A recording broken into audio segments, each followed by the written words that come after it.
हाजीपुर वैशाली।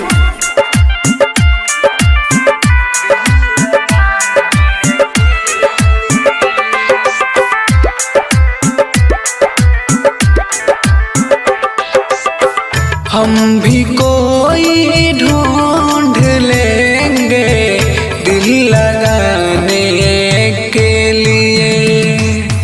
हम भी कोई ढूंढ लेंगे दिल लगाने के लिए। तुमने हमसे की मोहब्बत, तुमने हमसे की मोहब्बत आजमाने के लिए। हम भी कोई ढूंढ लेंगे दिल लगाने के लिए। हम भी कोई ढूंढ लेंगे दिल लगाने के लिए।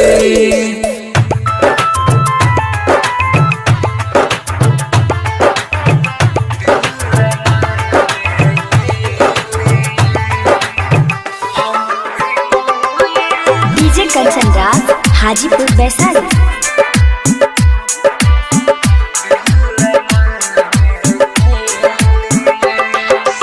Mix Pallavi recording studio Mathiya mall.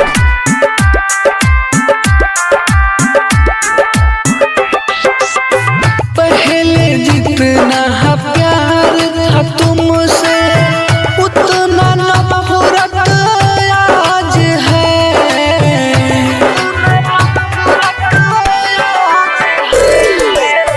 जहाँ बेवफा तूने की बेवफाई, तू भी दागाबाज है, तू भी दागाबाज है। फिर दोबारा ना कहेंगे लौट आने के लिए। हम भी कोई ढूंढ लेंगे दिल लगाने के लिए।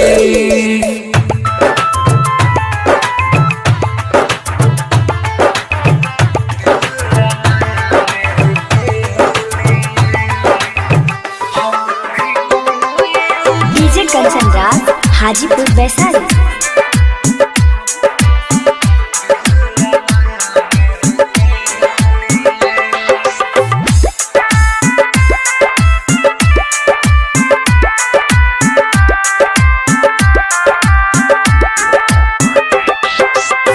जब तुम्हारा दिल टूटेगा, आंसू गिरेगा नैन से।